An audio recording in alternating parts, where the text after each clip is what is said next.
सच्ची रामायण की चाबी। लेखक पेरियार रामास्वामी नायकर, ललई सिंह यादव। परिचय। चौधरी ललई सिंह यादव। ललई सिंह यादव का जन्म दिनांक 1 सितंबर 1911 ईस्वी को ग्राम कठारा, रेलवे स्टेशन झिंझक, जिला कानपुर में समाज सुधारक सामान्य कृषक परिवार में हुआ। पिता का नाम श्री गज्जू सिंह यादव और माता का नाम श्रीमुला देवी था। हिंदी उर्दू मिडिल पास करने के पश्चात दिनांक 21/4/1933 ईस्वी को ग्वालियर पुलिस में कांस्टेबल पर भर्ती हुए। कांग्रेसी विचारक प्रसारक होने के कारण सन 1935 ईस्वी में बर्खास्त होकर अपील में बहाल हुए। सन 1937 ईस्वी में हेड कांस्टेबल बने। नौकरी से समय बचाकर विभिन्न शिक्षाएं प्राप्त की।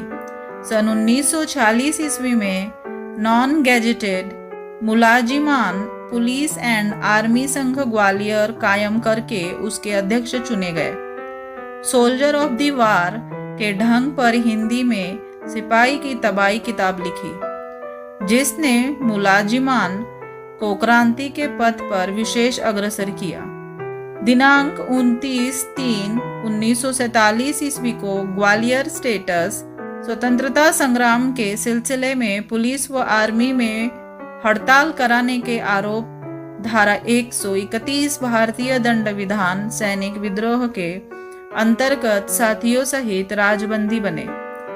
दिनांक 6/11/1947 ईस्वी को स्पेशल क्रिमिनल सेशन जज ग्वालियर ने 5 वर्ष सपरिश्रम कारावास तथा 5 रुपए आर्थिक दंड का सर्वाधिक दंड अध्यक्ष hard commander Gwalior national army होने के कारण दी।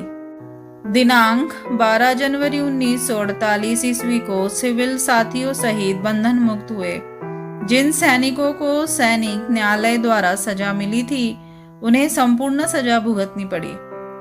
इन्हें दिनांक 15 अगस्त 1972 ईस्वी में सेंट्रल गवर्नमेंट नई दिल्ली की ओर से तथा दिनांक 1 मार्च 1976 ईस्वी उत्तर प्रदेश की ओर से स्वतंत्रता संग्राम सेनानी की पेंशन मिलती थी।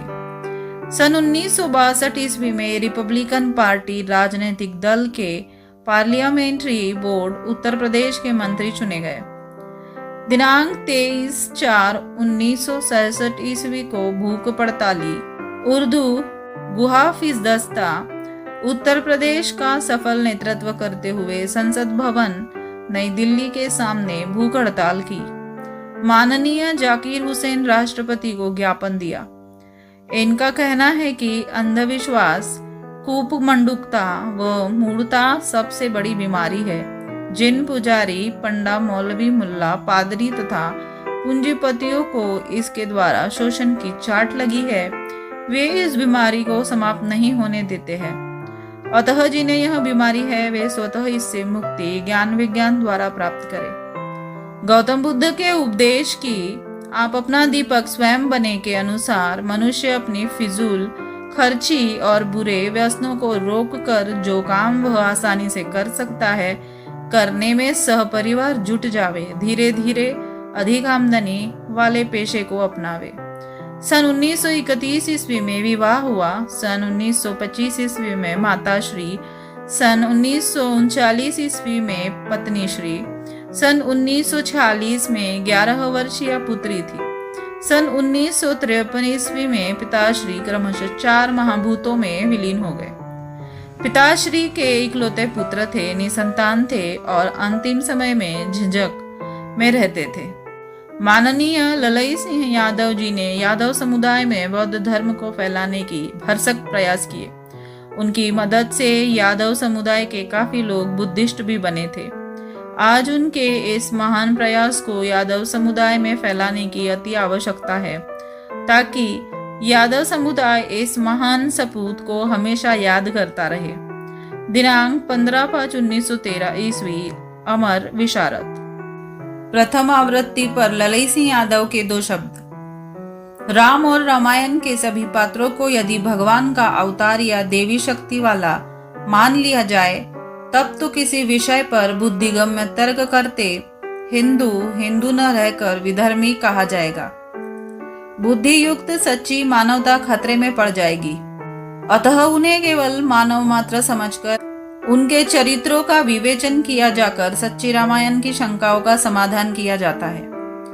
रामचरित्र उपाध्यायकृत, रामचरित्र चिंतामणि, मैथिली शरण गुप्तकृत, साकेत, केदारनाथ मिश्र कृत कैकई व बालकृष्ण शर्मा नवीन कृत उर्मिला के अनुसार राम को केवल मानव मात्र के रूप में चित्रित किया गया है। रामकथा 301 अनुच्छेद। चंद्रिका प्रसाद जिज्ञासुकृत रावण और उसकी लंका, 6वीं बार, पेज नंबर 21 में श्री मेलांडी वेंकट रतनम द्वारा लिखित दी रामाग्रेस्टेड फैरोह ऑफ इजिप्ट नामक पुस्तक में सिद्ध किया गया है कि राम और कौशल्या, राम, लक्ष्मण, सीता व वरिष्ठ नाम के व्यक्ति भारत में कभी पैदा नहीं हुए हैं। इस मत को मान लेने से या असुरों को असीरियन कहने की शेखी व साहस करने से संपूर्ण रामायण विदेशी बनाने में राम से भी हाथ धोना पड़ेगा और सारा गुड़ गोबर हो जाएगा। अतएव आर्य पंडित की यह स्थापना भयावनी है। रावण का द्रविड़ियन होना तो दक्षिणी भारत के सभी लोग स्वीकार करते हैं। अधिकांश इतिहास लेखकों का भी यह मत है कि द्रविड़ लोग भारत के मूल निवासी है। कामिल बुल्के कृत रामकथा 110 अनुच्छेद के अनुसार रामकथा के वानर, ऋक्ष, भालू और राक्षस विंध्य प्रदेश तथा मध्य भारत की आदिवासी अनार्य जातियां थी। इसके विषय में प्राय किसी को भी किसी प्रकार का मतभेद नहीं है। यद्यपि वाल्मीकि रामायण में इन आदिवासियों को वास्तव में वानर व ऋक्षक्ष आदि माना गया है, फिर भी आदिकाव्य के अनेक स्थलों से पता चलता है कि प्रारंभ में वे सब मनुष्य ही थे। इनका समर्थन वाल्मीकि रामायण युद्धकांड सर्ग 66/5 से होता है।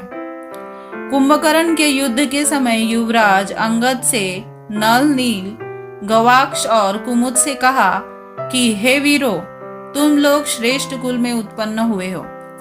इस बात को भूलकर निर्बलों की तरह कहाँ भागे जा रहे हो। इसका समर्थन जी रामदास कृत the aboriginal tribes in the Ramayana man in India भाग 5 पृष्ठ 28 से 55 और aboriginal mens in the Ramayana journal Bihar Orissa society भाग 11 पृष्ठ 41 से 53 से भी होता है। रामकथा 110 अनु। जैन रामायणों के अनुसार जिस जाति की ध्वजा पर बंदर का चिन्ह होता था वह वानर जाति कहलाती थी। जैसा कि आजकल रूस देश की ध्वजा पर रिच का चिन्ह होने से उन्हें रशियन बियर्स और अंग्रेज जाति की ध्वजा पर शेर का चिन्ह होने से उन्हें ब्रिटिश लायंस कहते हैं। जैन ग्रंथों की रावण कथा में वानर चिन्हांकित ध्वजा मुकुट धारी जाति वानर वंशीय कही गई है। विभिन्न विद्वान भी इसी मत से सहमत है। का समर्थन शिवनंदन सहाय कृत तुलसीदास पृष्ठ 496 से भी होता है। रामकथा 110 अनुच्छेद। वाल्मीकि रामायण सुंदरकांड 110 सर्ग के अनुसार रावण के एक सिर व 2 भुजाएं थी। चिंताहरण चक्रवर्ती कृत इंडियन हिस्टोरिकल क्वार्टरली भाग 1 पृष्ठ 779 और NN व्यासकृत journal of the Indian institute Baroda भाग 4 पृष्ठ 1 से भी समर्थन होता है। रामकथा 112 अनुच्छेद। रामकथा अनुच्छेद 112 के अनुसार रावण का दशग्रीव नाम पहले रूपक के रूप में प्रयुक्त हुआ होगा, अर्थात जिस मनुष्य की ग्रीवा 10 अन्य साधारण मनुष्य की ग्रीवा के समान बलवान हो उसका नाम था दशग्रीव रावण, और बाद में दशग्रीव धारण करने वाले प्राणी के अर्थ में किया जाने लगा। ललई सिंह यादव।